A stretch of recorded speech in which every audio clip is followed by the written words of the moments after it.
Everyone, स्वागत है आप सभी का आपके अपने educational platform the content cloud पर। कैसे हैं आप सभी? आई होप आप सभी अच्छे होंगे और आपकी प्रिपरेशन बहुत अच्छे से चल रही होगी। आज के सेशन में हम लोग डिस्कस करेंगे जनरल हिंदी के इम्पॉर्टेंट प्रश्न। जैसा कि हम सभी जानते हैं, यूपीपीएससी आरओ एआरओ का जो एग्ज़ाम है वो आपका री एग्ज़ाम होने वाला है।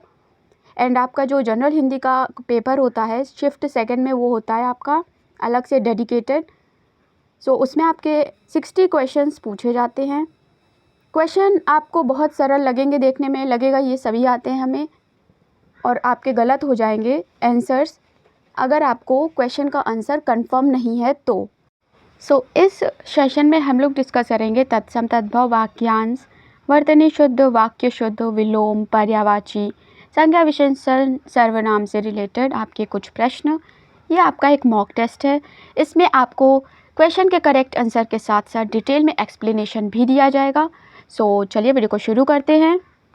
दिखने में बहुत सरल और बहुत ही ज़्यादा टफ प्रश्न आपसे पूछे जाते हैं। विदाउट एनी डिले चलिए वीडियो को शुरू करते हैं। अगर आप CTET, super TET, RO ARO और किसी भी गवर्नमेंट एग्ज़ाम की प्रिपरेशन कर रहे हैं तो चैनल से जुड़ना बिल्कुल मत भूलिएगा। आरओ एआरओ के लिए डेडिकेटेड प्लेलिस्ट अवेलेबल है चैनल पर, अगर आपने नहीं देखा है तो आप ज़रूर देख लीजिएगा। ओके, क्वेश्चन नंबर 1 है आपका, निम्नलिखित में से तत्सम शब्द कौन है? तत्सम शब्द आपसे पूछा है। ऑप्शन है आपका उछा, उजला, उल्लू या फिर ओस्ट। आपको बताना है तत्सम शब्द कौन सा है। तत्सम तद्भव का बेसिक डिफरेंस आप समझ लीजिए एक बार। अगर आपका संस्कृत से कोई शब्द हूबहू सेम टू सेम वैसा ही हिंदी में उपयोग हो रहा है तो वो आपका तत्सम होता है।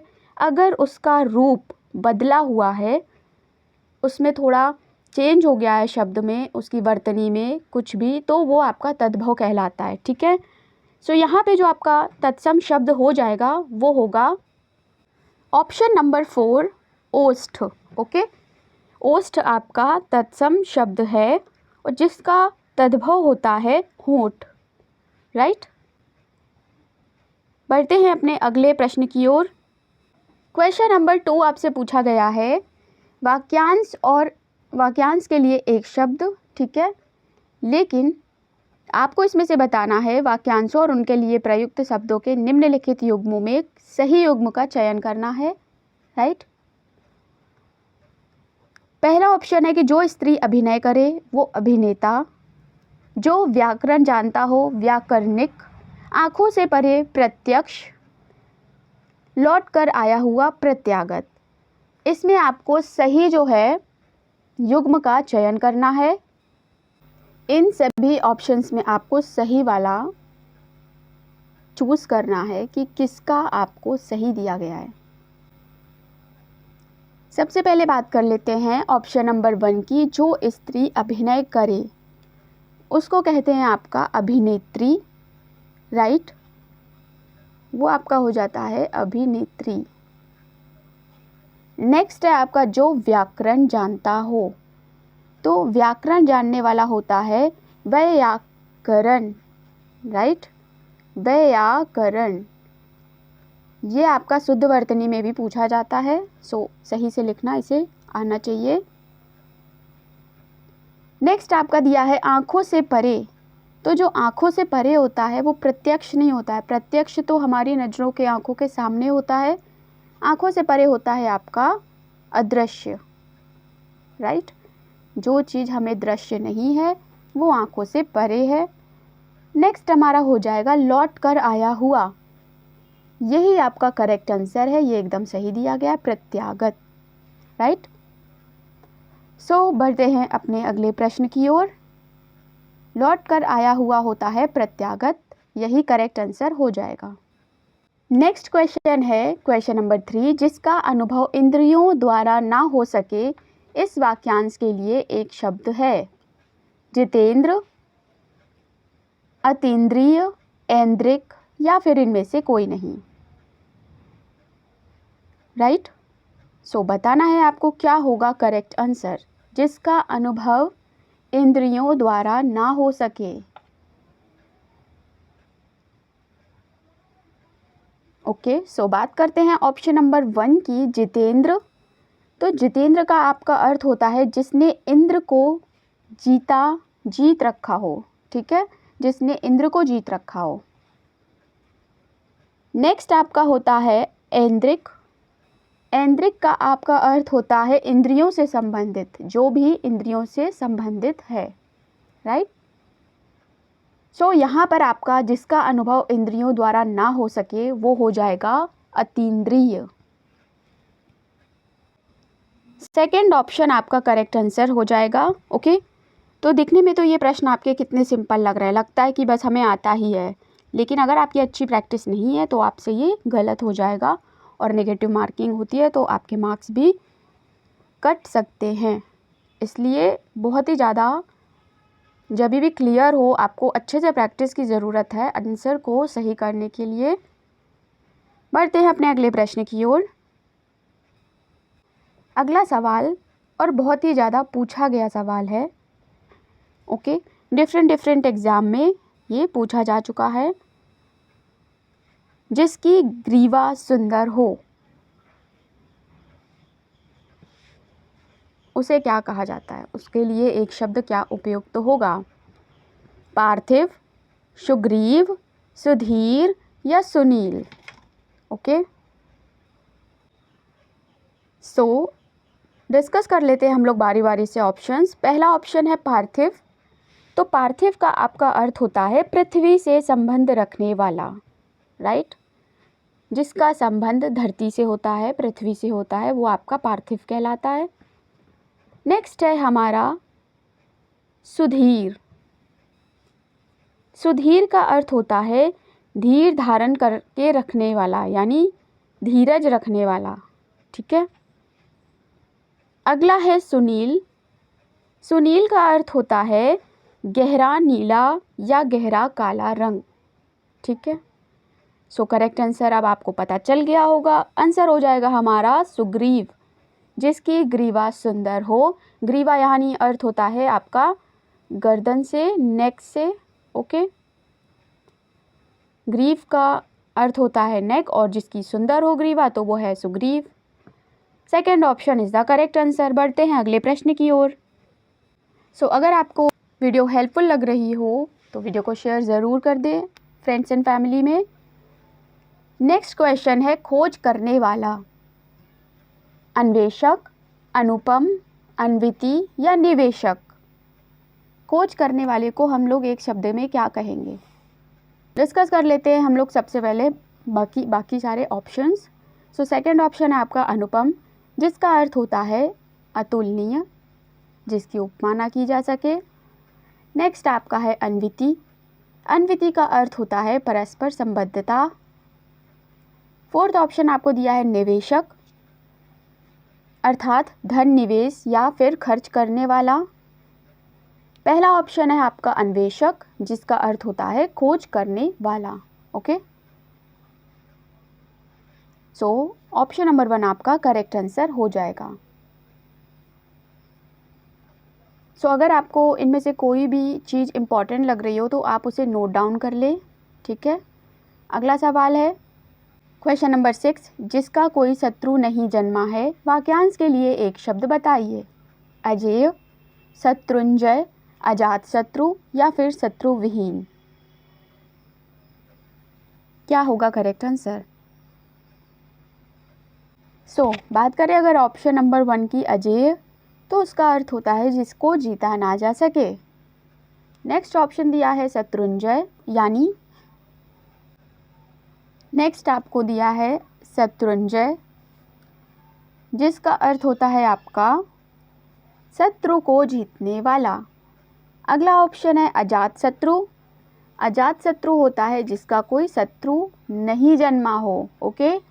नेक्स्ट है शत्रु विहीन, अर्थात जिसका कोई भी शत्रु ना हो, राइट। सो ये थे आपके सारे ऑप्शंस। करेक्ट आंसर हो जाएगा ऑप्शन नंबर 3, अजात शत्रु। बढ़ते हैं अगले प्रश्न की ओर। नेक्स्ट क्वेश्चन है निम्नलिखित में से एक वाक्य अशुद्ध है, कृपया उसकी पहचान करें। मोहन गेहूं पिसवाने चक्की पर गया है। आपको अशुद्ध चूज करना है। ओके। निर्दयी व्यक्ति से मित्रता नहीं करनी चाहिए। उसके घर के पास एक मिठाई की दुकान है। मैंने अपना गृह कार्य कर लिया। सो क्या होगा करेक्ट आंसर?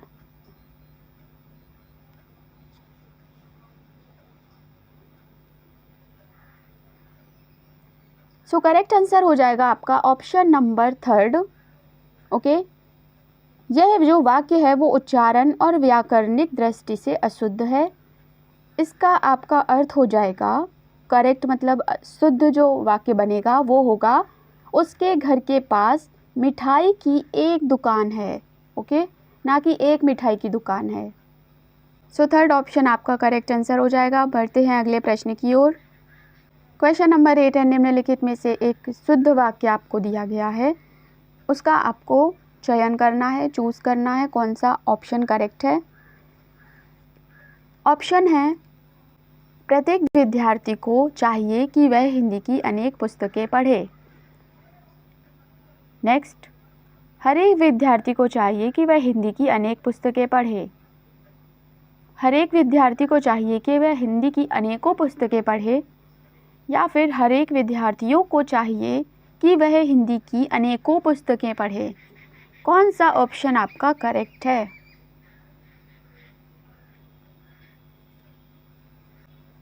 करेक्ट आंसर हो जाएगा ऑप्शन नंबर 1। ओके, प्रत्येक विद्यार्थी को चाहिए कि वह हिंदी की अनेक पुस्तकें पढ़े। राइट। अगला सवाल है, वर्तनी की दृष्टि से कौन सा शब्द अशुद्ध है आपको बताना है। अशुद्ध शब्द का चयन करना है। कौन सा शब्द जो है यहाँ पर वो गलत लिखा है। ओके, कोमलांगी, सम्मिलित, उत्कर्षता या फिर अनुग्रहित। ओके, सो करेक्ट आंसर क्या होगा आपको बताना है। करेक्ट आंसर हो जाएगा ऑप्शन नंबर 3, उत्कर्षता नहीं होता है, आपका आंसर होगा उत्कृष्टता। ओके, सो बढ़ते हैं अगले प्रश्न की ओर। नेक्स्ट क्वेश्चन है, शुद्ध वर्तनी वाले शब्द का चयन करें। ज्योत्सना, ज्योत्सना, इनमें से कौन सा आपका शब्द जो है ज्योत्सना वो सही लिखा है। करेक्ट आंसर हो जाएगा ऑप्शन नंबर 4। ओके, बढ़ते हैं अगले प्रश्न की ओर। नेक्स्ट है, वर्तनी की दृष्टि से शुद्ध शब्द आपको बताना है। चिन्ह, विवर्त, अनुग्रहित या विरहनी। विरहनी, कौन सा आपका सही लिखा है। चिन्ह, विवर्त, अनुग्रहित या फिर विरहनी। ओके, सो शुद्ध शब्द जो आपका लिखा है वो लिखा है विवर्त। ओके, बाकी आपका चिन्ह गलत लिखा है, ऐसे लिखा जाता है। ओके, अनुग्रहित में आपका ये जो रा है ऐसे बनता है, ना कि ये वाला। नेक्स्ट आपका विरहनी नहीं विरहिनी होता है। सो ऑप्शन नंबर 2 जो है आपका वो करेक्ट आंसर हो जाएगा। बढ़ते हैं अगले प्रश्न की ओर। नेक्स्ट क्वेश्चन है, विलोम शब्दों की दृष्टि से इनमें एक युग्म गलत है, वह है। ओके, क्या होगा करेक्ट आंसर आपको बताना है। अमित, परिमित, सत्कार, तिरस्कार, आच्छादित, परिच्छन्न, सुख, दुख।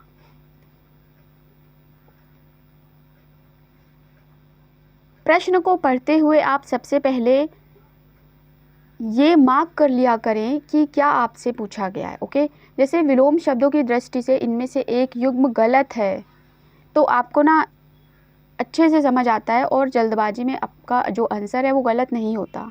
आप उसे अंडरलाइन कर लें, किसी भी प्रकार से ये जो वर्ड है इसे हाईलाइट कर लिया करें। सो आपको आसानी होगी एग्ज़ाम हॉल में अंडर प्रेशर जब आप होते हैं। ओके, सो जो गलत युग्म है वो है आपका आच्छादित और परिच्छन्न, ऑप्शन नंबर 3। ओके, आच्छादित का आपका विलोम होता है अनाच्छादित, अनाच्छादित, राइट। परिच्छन्न नहीं होता है। बढ़ते हैं अगले प्रश्न की ओर। नेक्स्ट क्वेश्चन है, विलोम शब्द की दृष्टि से एक युग्म गलत है, वह कौन सा है? मौन, मुखर, शानदार, शर्मनाक, बर्बर, सभ्य या अनुचर, परिचर। क्या होगा करेक्ट आंसर?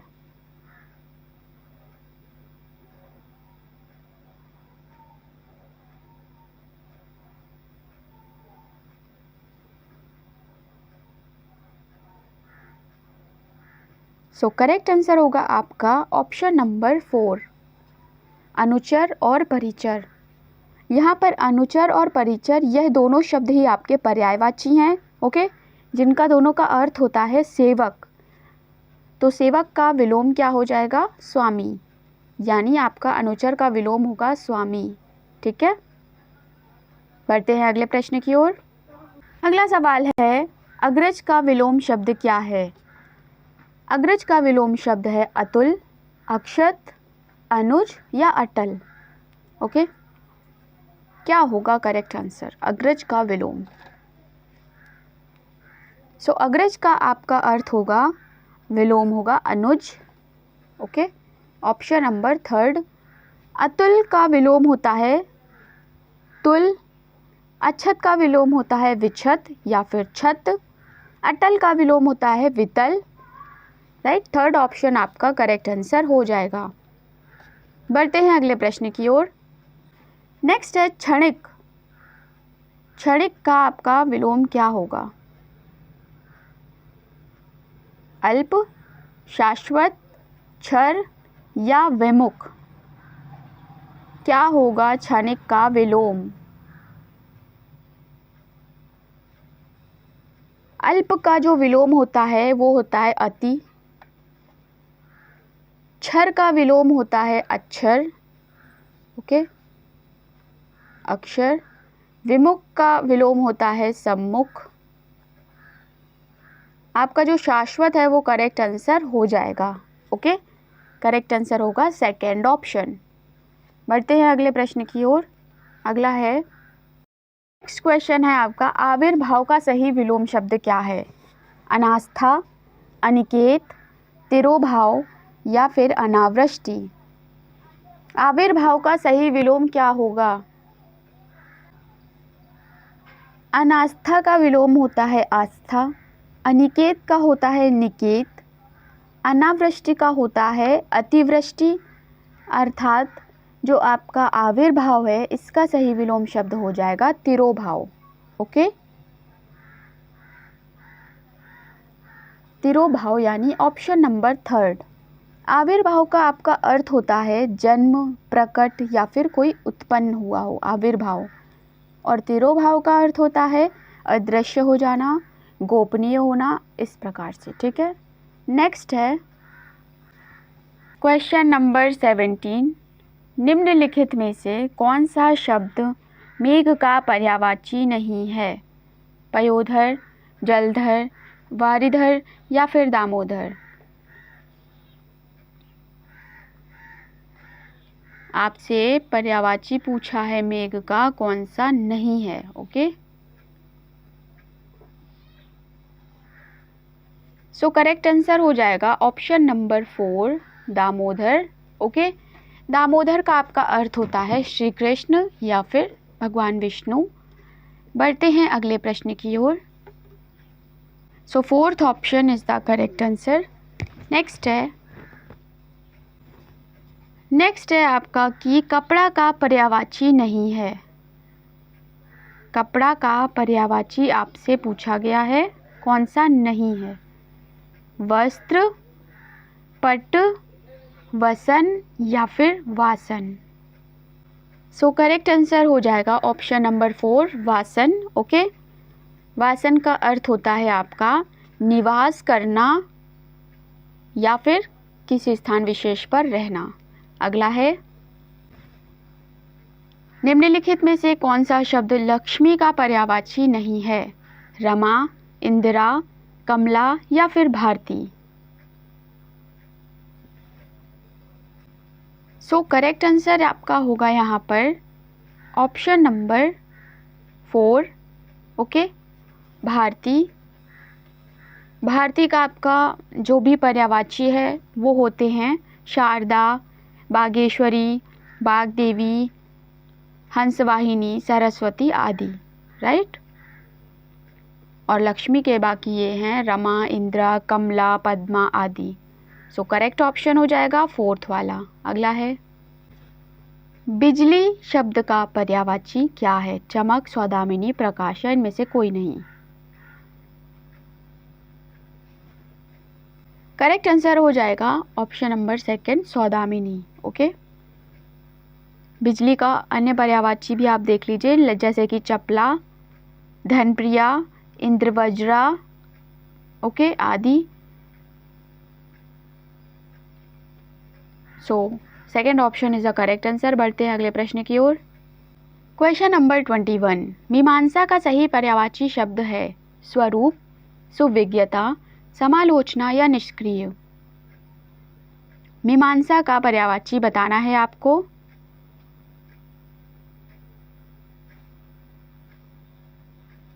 ओके। सो बात करें अगर ऑप्शन नंबर 1 की स्वरूप की, तो स्वरूप का अर्थ होता है आपका स्वयं का रूप या फिर स्वयं से उत्पन्न आकृति, ठीक है। नेक्स्ट है सुविज्ञता। सुविज्ञता का अर्थ होता है ज्ञानवान, राइट। नेक्स्ट है आपका निष्क्रिय। निष्क्रिय का अर्थ हो जाता है आलसी, कुछ ना करने वाला, ओके। सो करेक्ट आंसर होगा ऑप्शन नंबर 3 समालोचना। समालोचना का आपका अर्थ मीमांसा से है, मीमांसा का ये पर्यायवाची है। अन्य पर्यायवाची देखें तो आपको समालोचना और मीमांसा का अगर सिंपल अर्थ नहीं समझ आ रहा है तो अन्य पर्यायवाची हैं इसके बुद्धि, ज्ञान आदि, ठीक है। So third option is the correct answer. बढ़ते हैं अगले प्रश्न की ओर। क्वेश्चन नंबर 22 है चारित्रिक विशेषण शब्द का मूल शब्द कौन सा है? चरित्र, चित्रण, चरित्रता या फिर चारुत्व।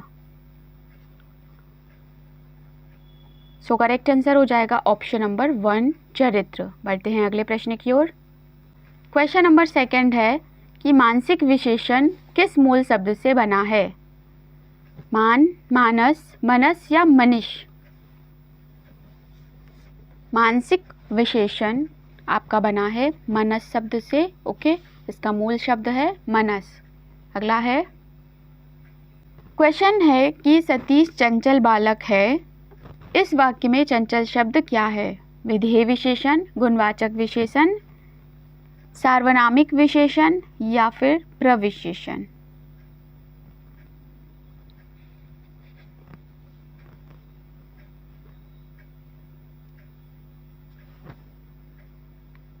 सो अगर बात करें पहले सबसे थोड़ा विशेषण की, तो विशेषण की परिभाषा है आपकी कि जो शब्द संज्ञा सर्वनाम की विशेषता बताते हैं उन्हें विशेषण कहते हैं, ओके। नेक्स्ट हम लोग बात करें इनके टाइप्स की, तो विशेषण के आपके 6 प्रकार होते हैं, ठीक है। 6 प्रकार होते हैं। गुणवाचक, संख्यावाचक, परिमाणवाचक विशेषण, संकेतवाचक या फिर उसे सार्वनामिक विशेषण कहते हैं, या फिर संकेतवाचक हो चुका। 5th वाला है आपका व्यक्तिवाचक विशेषण। 6th नंबर पे होता है संबंधवाचक विशेषण, ओके। गुणवाचक, संख्यावाचक, परिमाणवाचक, संकेतवाचक या इसे सार्वनामिक भी कहते हैं। 5th वाला व्यक्तिवाचक और 6th वाला संबंधवाचक। इस प्रकार से आपके 6 विशेषण के प्रकार होते हैं। और यहाँ पे आपसे जो पूछा गया है वो है आपका गुणवाचक विशेषण। Second option is the correct answer. बढ़ते अगले प्रश्न की ओर। अगला है आपका कि निम्नलिखित वाक्यों में से वह वाक्य चुनिए जिसमें गुणवाचक विशेषण का प्रयोग किया गया हो, ओके। तो सबसे पहले तो आप जानें कि गुणवाचक विशेषण क्या होता है। यह एक विशेषण का प्रकार है। वह विशेषण जिसमें संज्ञा और सर्वनाम शब्द के गुण, दोष, रूप, रंग, आकार, स्वाद, दशा, अवस्था, स्थान आदि की जो आपकी विशेषता है वो प्रकट होती है, वहाँ आपका गुणवाचक विशेषण हो जाता है। ओके, सो यहाँ पर हो जाएगा आपका कौन सा ऑप्शन? ऑप्शन नंबर फर्स्ट, वह नटखट बालक संगीत नहीं सुन रहा है। ओके, सो बढ़ते हैं अगले प्रश्न की ओर। नेक्स्ट है, अगला है आपका कि वह बहुत खाता है। इस वाक्य में बहुत शब्द किस प्रकार का विशेषण है? निश्चित परिमाणवाचक विशेषण, निश्चित संख्यावाचक विशेषण, तुलनात्मक विशेषण या फिर अनिश्चित परिमाणवाचक विशेषण।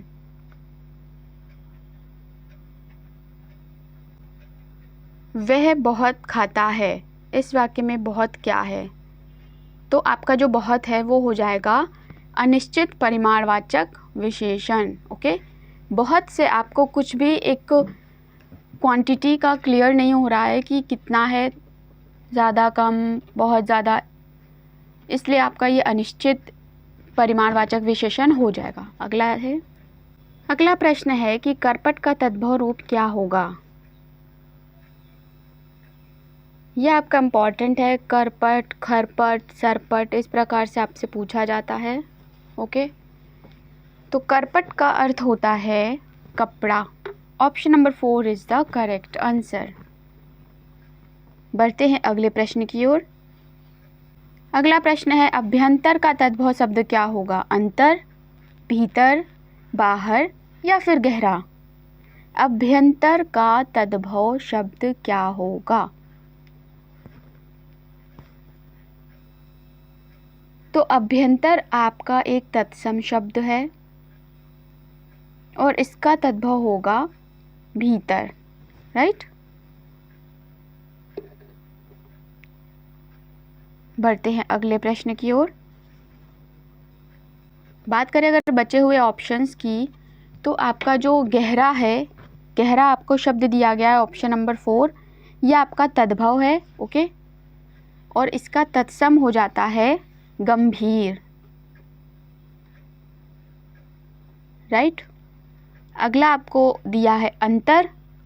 अंतर आपका एक तद्भव शब्द है जिसका तत्सम होता है भेद। ओके, और अंदर का बाहर विलोम आपको तो पता ही है। सो बढ़ते हैं अगले प्रश्न की ओर। नेक्स्ट क्वेश्चन है, निम्नलिखित में से कौन सा विकल्प तद्भव शब्द है? आपको तद्भव बताना है। चतुर्दश, चतुर्थ, 14 या चत्वारी? Very simple question. Third option is the correct answer. 14 आपका करेक्ट आंसर हो जाएगा। 14 को हम लोग कहते हैं चतुर्दश। ओके, 14 को कहते हैं चतुर्दश। चतुर्थ का अर्थ होता है 4 यानी 4। 14 तो हम लोग जानते ही हैं। और चत्वारी का अर्थ होता है आपका कोई नंबर नहीं, अर्थात चौराहा। तो चत्वारी का अर्थ होता है चौराहा। ओके, बढ़ते हैं अपने अगले प्रश्न की ओर। क्वेश्चन नंबर 30 है कि अगहन का तत्सम रूप कौन सा है? अग्रहायन, अगहन, आग्रहण या अग्रासन? क्या होगा करेक्ट आंसर?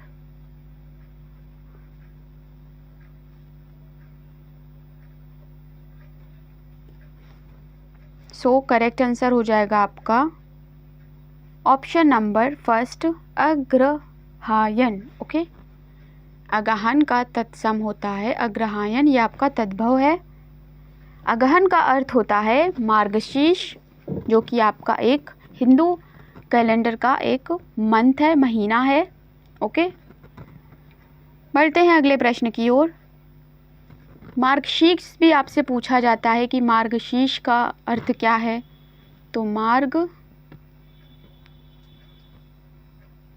और शीर्ष, ओके, ये आपसे पूछा जाता है। बढ़ते हैं अगले प्रश्न की ओर। First option is the correct answer. Next question है कि निम्नलिखित में से तद्भव शब्द है दही, जीर्ण, गयंद या गाहक? तद्भव बताना है आपको, यानी तद्भव आपको नहीं, तत्सम बताना है। तत्सम शब्द कौन सा है? दही, जीर्ण, गयंद या फिर गाहक?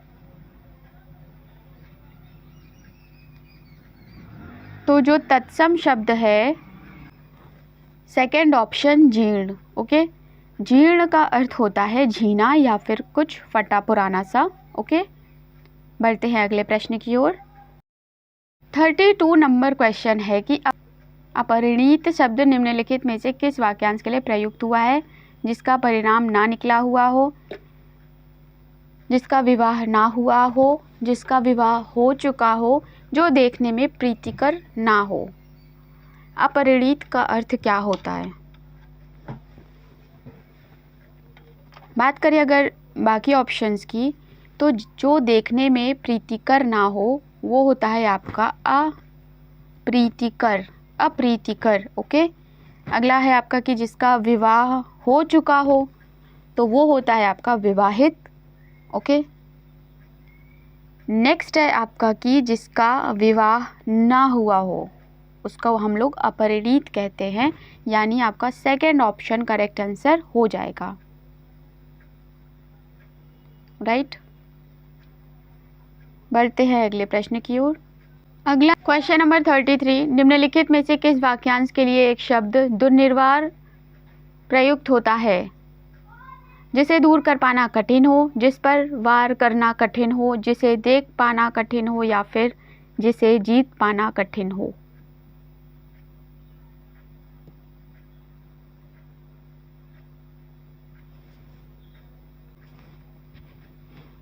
बात करें अगर बाकी बचे ऑप्शंस की, तो फोर्थ ऑप्शन दिया है आपको कि जिसे जीत पाना कठिन हो,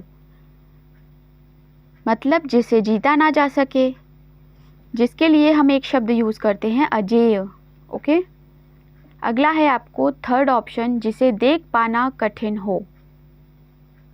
जिसे देख पाना कठिन हो यानी जो बड़ी मुश्किल से देखने को मिले, तो वो हो जाता है आपका दुर्लभ। ओके, जिसके लिए एक शब्द होता है दुर्लभ।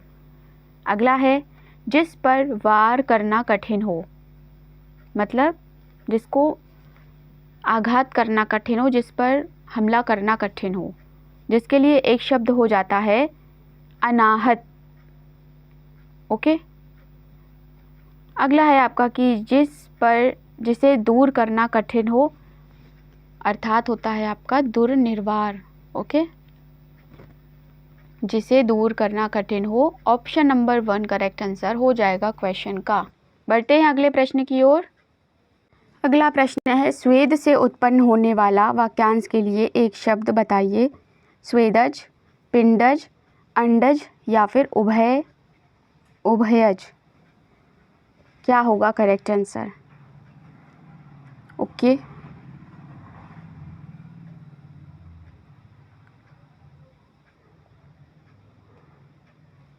बात करें अगर ऑप्शन नंबर 4 की, तो उभयज का अर्थ होता है जो दोनों प्रकार से हो। ओके, अंडज का अर्थ होता है जो अंडे से उत्पन्न हो। पिंडस का अर्थ होता है जो गर्भ से उत्पन्न हुआ हो, गर्भ से उत्पन्न होने वाला। और स्वेदस का अर्थ होता है जो स्वेद से उत्पन्न हुआ हो। Option number 1 is the correct answer. बढ़ते हैं अगले प्रश्न की ओर। अगला प्रश्न है कि जिसके पास कुछ ना हो वाक्यांश के लिए एक शब्द बताइए। अक्षम, अकिंचन, अज्ञ या असमर्थ। असमर्थ का अर्थ होता है जो समर्थ नहीं होता। अज्ञ यानी जिसकी जानकारी नहीं हो। ओके, अज्ञ है वो, अननोन जिसे कह सकते हैं। सेकंड है अकिंचन। अकिंचन का अर्थ होता है जिसके पास कुछ ना हो। ओके, यानी second option is the correct answer. अक्षम, अक्षम का अर्थ होता है जो कुछ करने में सक्षम ना हो। ओके, सो सेकंड ऑप्शन आपका करेक्ट आंसर हो जाएगा। बढ़ते हैं अगले प्रश्न की ओर। अगला है परंपरा से चली आ रही बात के लिए प्रयुक्त होने वाला शब्द है प्रतिश्रुति, व्यासश्रुति, अनुलोम या अनुश्रुति। परंपरा से चली आ रही बात का अर्थ हो जाएगा Anushruti. Option number 4 is the correct answer.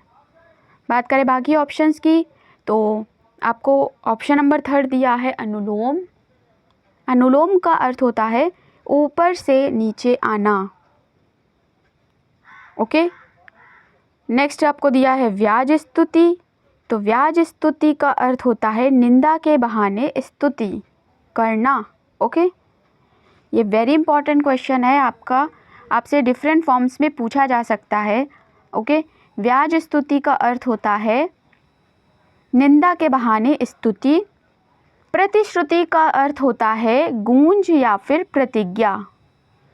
प्रतिश्रुति का अर्थ होता है गूंज या फिर प्रतिज्ञा। Right, so option number 4 correct answer हो जाएगा। बढ़ते हैं अगले प्रश्न की ओर।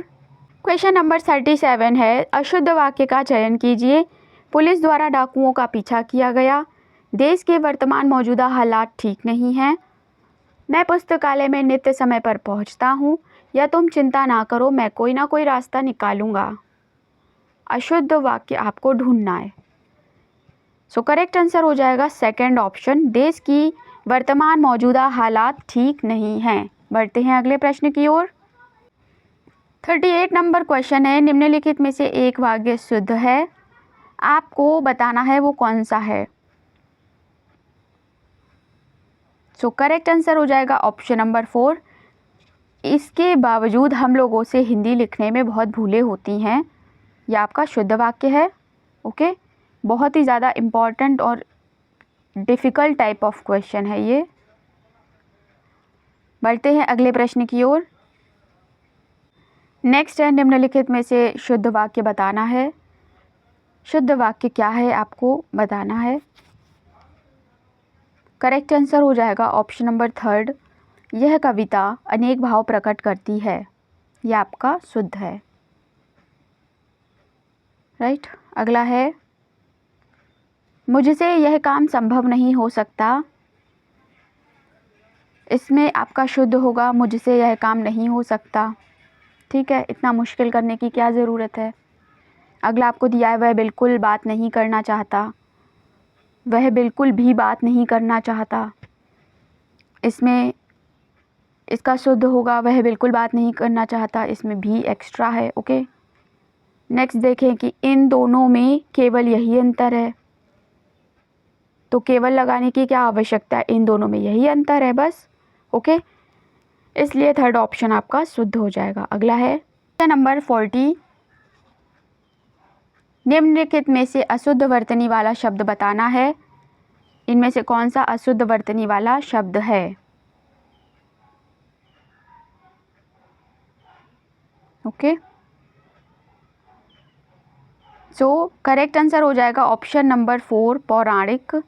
पौराणिक आपका इस प्रकार से लिखा जाता है, पौराणिक, पौराणिक नहीं। ओके, पौराणिक का अर्थ होता है जिसका उल्लेख पुराणों में हुआ हो। अगला सवाल है क्वेश्चन नंबर 41, शुद्ध वर्तनी वाले शब्द का चयन करें। ओके, सो इस पूरे ऑप्शंस में जो फोर्थ ऑप्शन है ये आपका शुद्ध लिखा है। ओके, देदीप्यमान शब्द शुद्ध और वर्तनी के अनुसार ठीक है। राइट, बात करें इसके अर्थ की तो इसका अर्थ होता है जिसका स्वरूप प्रकाशपूर्ण चमकता होता है। ओके, वो आपका देदीप्यमान हो जाता है। बढ़ते हैं अगले प्रश्न की ओर। क्वेश्चन नंबर 42, विलोम शब्द की दृष्टि से कौन सा युग्म सही है। अकीर्ण या विसर्जन, इप्सित या अभिप्सित, आदृत या निरादृत, दोष या सदोष। कौन सा युग्म सही वाला आपको बताना है।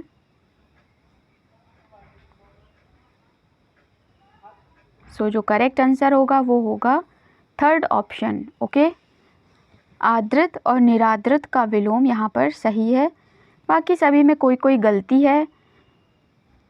ओके, नेक्स्ट क्वेश्चन है, निम्नलिखित में से विलोम शब्दों की दृष्टि से एक युग्म गलत है, वह कौन सा है। विधि, निषेध, आवाहन, विसर्जन, आग्रह, विग्रह, अमीय या हलाहल।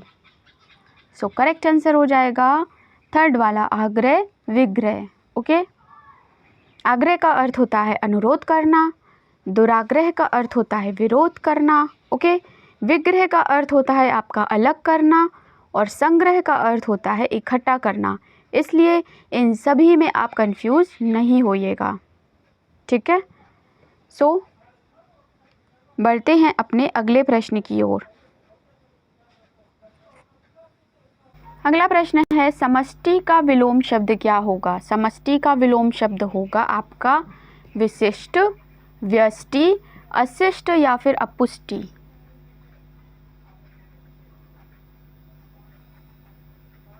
अपुष्टि का विलोम हो जाएगा पुष्टि, अशिष्ट का विलोम हो जाएगा शिष्ट, विशिष्ट का विलोम हो जाएगा साधारण, और आपका समष्टि का विलोम हो जाएगा व्यष्टि। Second option is the correct answer. काफ़ी इम्पॉर्टेंट है, यही आपके जो पॉइंट्स होते हैं छोटे छोटे से, ये आपको आपका जो आंसर है उसे गलत कर देते हैं, इसलिए इन्हें बहुत ध्यानपूर्वक पढ़ें। वीडियो को अपने फ्रेंड्स एंड फैमिली में शेयर ज़रूर कर दें। बढ़ते हैं अगले सवाल की ओर। क्वेश्चन नंबर 45, प्राची शब्द का विपरीतार्थक क्या होगा? यानी प्राची शब्द का विलोम शब्द सिंपल लैंग्वेज में आपको बताना है, ओके। सबसे पहले तो जान ले कि प्राची शब्द का जो अर्थ होता है वो होता है आपका पूर्व, यानी पूरब, राइट। और इसका विलोम हो जाएगा प्रतीचि, यानी प्राची शब्द का विलोम होता है आपका ऑप्शन नंबर सेकंड प्रतीचि। प्राची शब्द का अर्थ होता है पूर्व दिशा, प्रतीचि का अर्थ होता है पश्चिम दिशा, ओके। ऑप्शन नंबर 1 दिया है आपको उदीची, जिसका अर्थ होता है उत्तर दिशा, ओके। नवीन का आपका ऑपोजिट होता है, यानी विलोम होता है प्राचीन, राइट। और आपका अवाची, अवाची का अर्थ होता है दक्षिण दिशा। आपको इस बारी प्राची शब्द आपसे पूछ लिया है, हो सकता है आपको नेक्स्ट टाइम अवाची पूछ ले या फिर प्रतीचि पूछ ले, तो आपको सारा कुछ आपको इस प्रश्न का बता दिया गया है, ओके। बढ़ते हैं अपने अगले प्रश्न की ओर। क्वेश्चन नंबर 46 है कि भौतिक का विलोम क्या है? आध्यात्मिक, दार्शनिक, सांस्कृतिक या फिर राजनीतिक?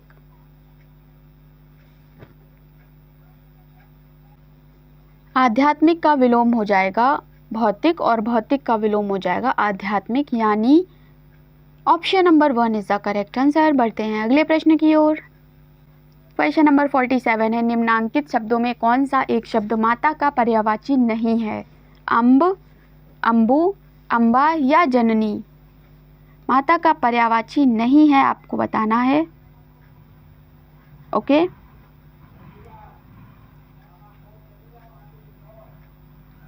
करेक्ट आंसर हो जाएगा ऑप्शन नंबर सेकंड अम्बु। बाकी तीनों जो हैं ये माता के पर्यायवाची हैं, ओके। बढ़ते हैं अगले प्रश्न की ओर। क्वेश्चन नंबर 48 है कि निम्नलिखित में से कौन सा शब्द चंद्रमा का पर्यायवाची नहीं है? सुधांशु, सुधाकर, सुधाधर या फिर सलिल?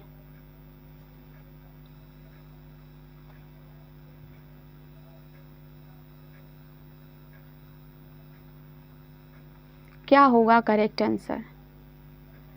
आपसे नहीं पूछा है, ओके। तो जो चांद है, चंद्रमा है, उसका पर्यायवाची सलिल नहीं है। Option number 4 is the correct answer. Salil का अर्थ होता है आपका पानी या फिर जल, ओके। बढ़ते हैं अपने अगले प्रश्न की ओर। अगला प्रश्न है, उसके प्राण पखेरु उड़ गए। इस वाक्य में पखेरु शब्द किसका पर्यायवाची है?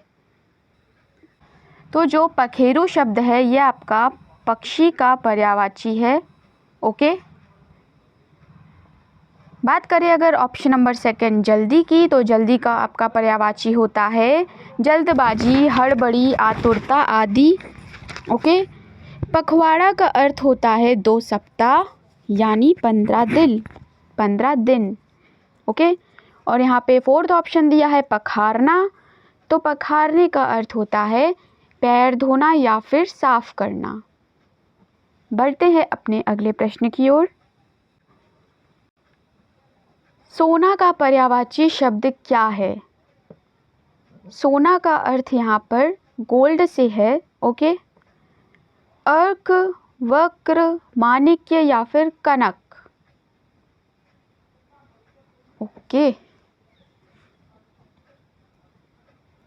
सो बात करें अगर ऑप्शन नंबर 1 की, अर्क, तो अर्क का अर्थ होता है सूर्य, सूरज, भानु, भास्कर आदि।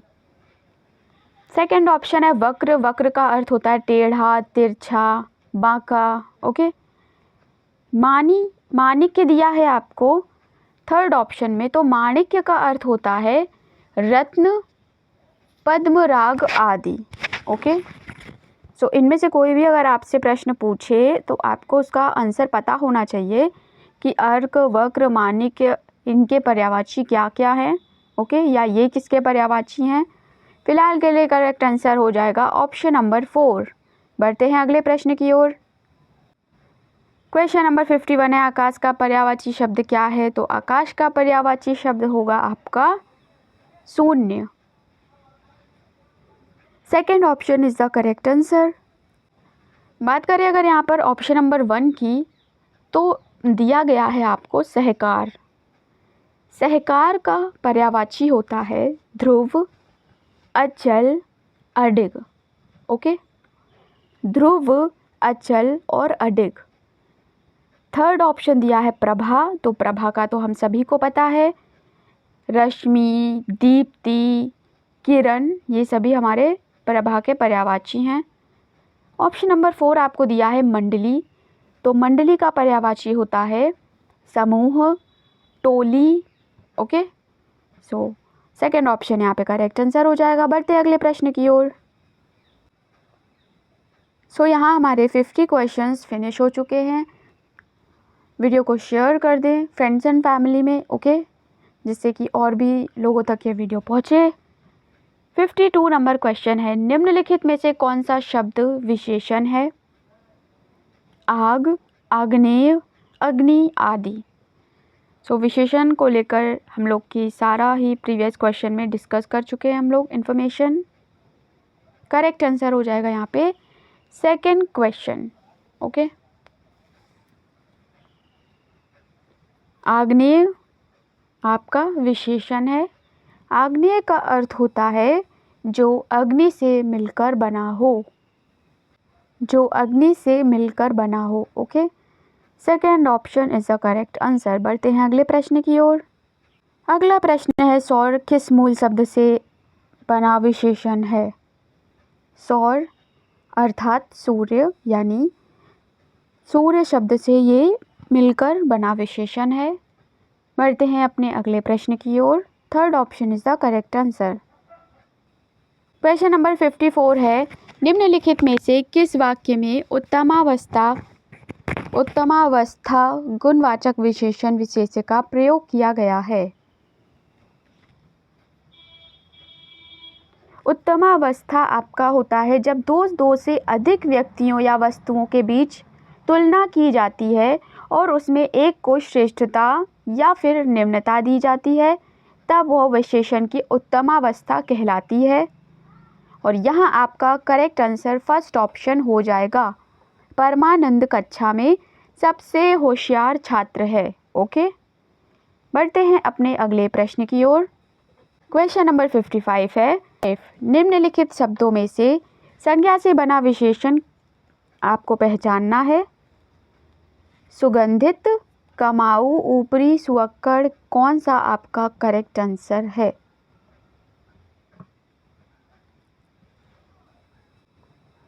करेक्ट आंसर हो जाएगा सुगंधित।